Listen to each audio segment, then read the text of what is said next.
Welcome back to our channel inside medical education.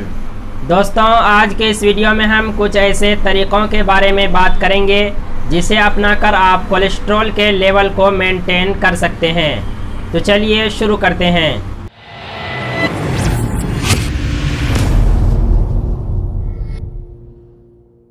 तो चलिए सबसे पहले जानते हैं कि कोलेस्ट्रॉल क्या होता है। दोस्तों, कोलेस्ट्रॉल हमारे बॉडी में पाया जाने वाला एक फैट, लिपिड या मोम जैसा पदार्थ है जो कि नॉर्मली हर इंसान के जिस्म में मिलता है। लेकिन कोलेस्ट्रॉल की मिकदार जब नॉर्मल से ज़्यादा होती है तब यही कई तरह के डिजीज़ का कारण बन सकता है। इसीलिए हमारे बॉडी में कोलेस्ट्रॉल की मिकदार 200 मिलीग्राम पर डेसीलीटर से कम होना चाहिए। लेकिन जब कोलेस्ट्रॉल की मिकदार 200 मिलीग्राम पर डेसीलीटर से ज़्यादा होती है और ऐसी कंडीशन लंबे समय तक बनी रहती है तो हमारे शरीर में हार्ट अटैक और स्ट्रोक जैसी समस्याओं को पैदा कर सकती है। और जब स्ट्रोक होती है तो उस कंडीशन में पैरालिसिस की समस्या भी हो सकती है। इसीलिए हमें कोलेस्ट्रॉल के लेवल को मेंटेन रखना चाहिए। तो चलिए अब बात करते हैं कि कोलेस्ट्रॉल का हमारे बॉडी में क्या क्या काम होता है। दोस्तों, कोलेस्ट्रॉल का हमारे बॉडी में होना कोई बीमारी नहीं है, लेकिन जब इसकी मिकदार नॉर्मल से ज़्यादा होती है तब यह बीमारी की शक्ल इख्तियार कर लेती है।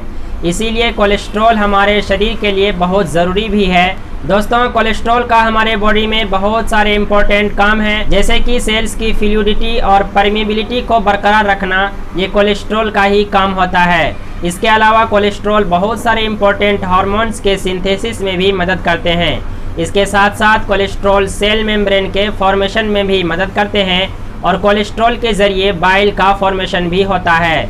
इसीलिए कोलेस्ट्रॉल का हमारे बॉडी में होना बहुत ज़रूरी है, लेकिन एक लिमिट मिकदार में होना चाहिए। लेकिन जब इसकी मिकदार नॉर्मल रेंज से ज़्यादा होती है तो यही बीमारी का कारण बन जाता है। इसीलिए हमें कोलेस्ट्रॉल के लेवल को मेंटेन रखना चाहिए। चलिए अब बात करते हैं कोलेस्ट्रॉल के कुछ मखसूस टाइप्स जैसे एलडीएल कोलेस्ट्रॉल और एचडीएल कोलेस्ट्रॉल के बारे में। दोस्तों, एलडीएल जिसका पूरा नाम लो डेंसिटी लाइपोप्रोटीन्स होता है, जिसे कि बैड कोलेस्ट्रॉल भी बोलते हैं। इसे बैड कोलेस्ट्रॉल इसीलिए बोलते हैं क्योंकि ये लीवर से फैट को जिस्म के डिफरेंट हिस्सों तक ले जाने का काम करते हैं।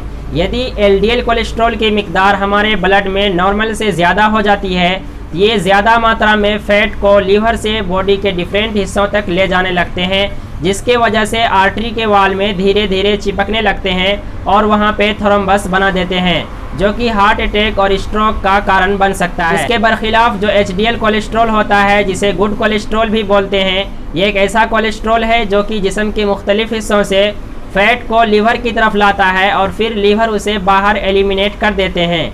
इसीलिए इसे गुड कोलेस्ट्रॉल बोलते हैं, क्योंकि यह एक ऐसा कोलेस्ट्रॉल है जो हमारे जिस्म से फैट का सफाया करते हैं। इसीलिए ये कोलेस्ट्रॉल हमारे जिस्म के लिए बहुत ही ज़रूरी होता है। चलिए अब बात करते हैं कि यदि आपके शरीर में कोलेस्ट्रॉल का लेवल नॉर्मल से ज़्यादा है तो आप उसे किस तरह से कंट्रोल कर सकते हैं, यानी आप अपने डेली लाइफ स्टाइल के कौन कौन से फूड हैबिट को चेंज करके आप कोलेस्ट्रॉल के लेवल को मेंटेन कर सकते हैं, तथा कौन कौन से एक्सरसाइज के ज़रिए आप कोलेस्ट्रॉल के लेवल को बआसानी मेंटेन कर सकते हैं। तो चलिए पहले बात करते हैं फूड हैबिट्स की। दोस्तों, ट्रांस फैट का इस्तेमाल हमें कम से कम करना चाहिए। ट्रांस फैट नॉन वेज में पाए जाते हैं, जैसे रेड मीट, चिकन और मटन। इसके साथ साथ मिल्क और मिल्क प्रोडक्ट में भी कोलेस्ट्रॉल की मिकदार पाई जाती है। इसीलिए हमें ट्रांस फैट और मिल्क तथा मिल्क प्रोडक्ट का इस्तेमाल कम से कम करना चाहिए। और यदि आपको मिल्क यानी दूध का इस्तेमाल करना हो तो आप इसे अच्छी तरह से उबाल कर इसके जो फैट हैं इसे आइसोलेट कर दें, फिर उस दूध का इस्तेमाल आप कर सकते हैं। क्योंकि कोलेस्ट्रॉल ज़्यादा से ज़्यादा ट्रांस फैट यानी कि एनिमल प्रोडक्ट में पाए जाते हैं, इसीलिए आप नॉन वेज का इस्तेमाल कम से कम करें। Green vegetable, fruits and vegetable oils.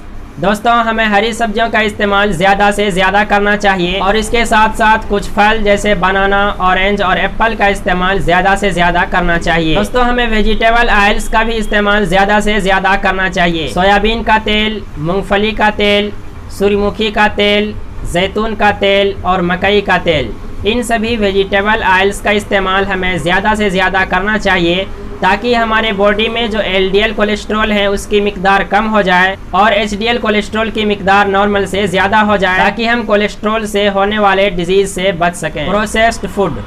दोस्तों हमें कम से कम प्रोसेस्ड और पैकेज्ड फूड का इस्तेमाल करना चाहिए, क्योंकि कहीं ना कहीं प्रोसेस्ड और पैकेज्ड फूड हमारे बॉडी में कोलेस्ट्रॉल के लेवल को बढ़ाते हैं। Omega 3 fatty acids.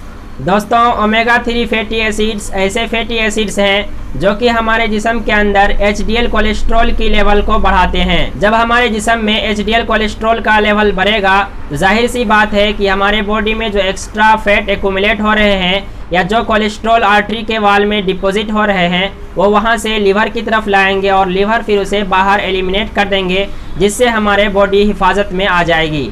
इसीलिए हमें ओमेगा 3 फैटी एसिड का इस्तेमाल ज़्यादा से ज़्यादा करना चाहिए ताकि हमारे बॉडी में HDL कोलेस्ट्रॉल की मिकदार अच्छी खासी बनी रहे। दोस्तों ओमेगा 3 फैटी एसिड के इस्तेमाल से LDL कोलेस्ट्रॉल का लेवल तो कम नहीं होता है, लेकिन इसके इस्तेमाल से HDL कोलेस्ट्रॉल का लेवल हाई हो जाता है, जो कि हमारे सेहत के लिए अच्छी मानी जाती है। तो चलिए अब बात करते हैं कि आखिर हमें ओमेगा 3 फैटी एसिड किन किन खुराकों से मिलेगा। दोस्तों हमें ओमेगा 3 फैटी एसिड कुछ मछली जैसे ट्यूना फिश, मैकेरल फिश और साल्मन फिश में मिलती है।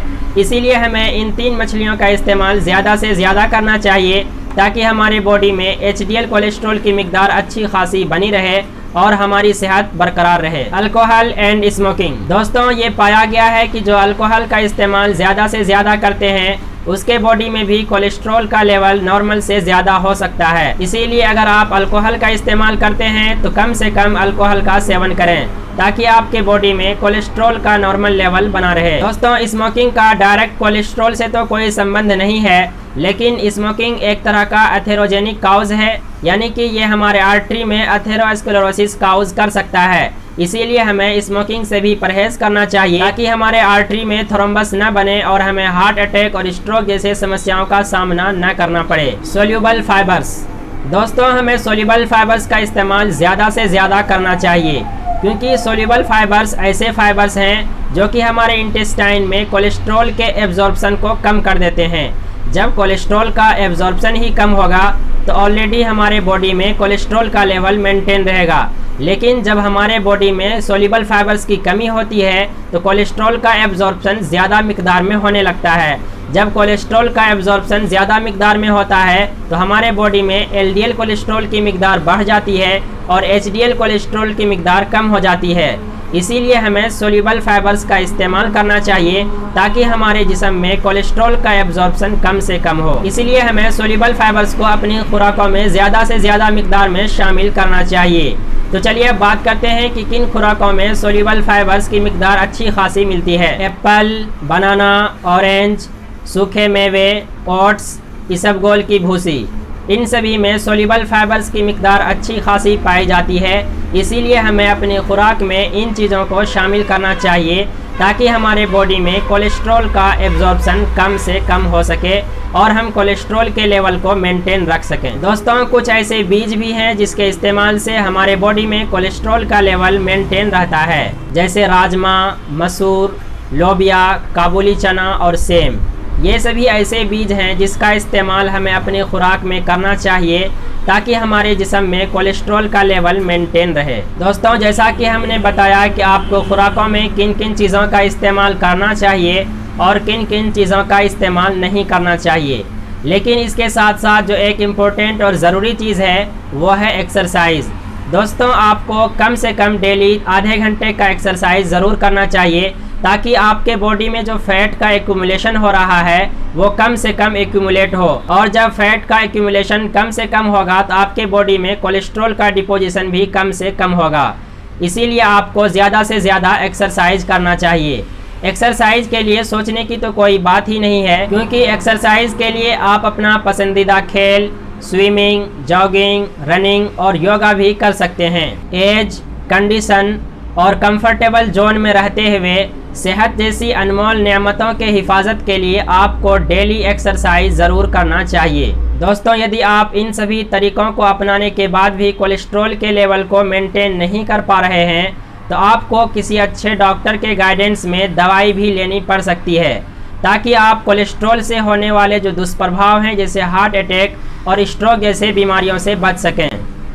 So friends, this is the video on how to control cholesterol level in our body. Hopefully this video will be helpful for you. Thank you for watching.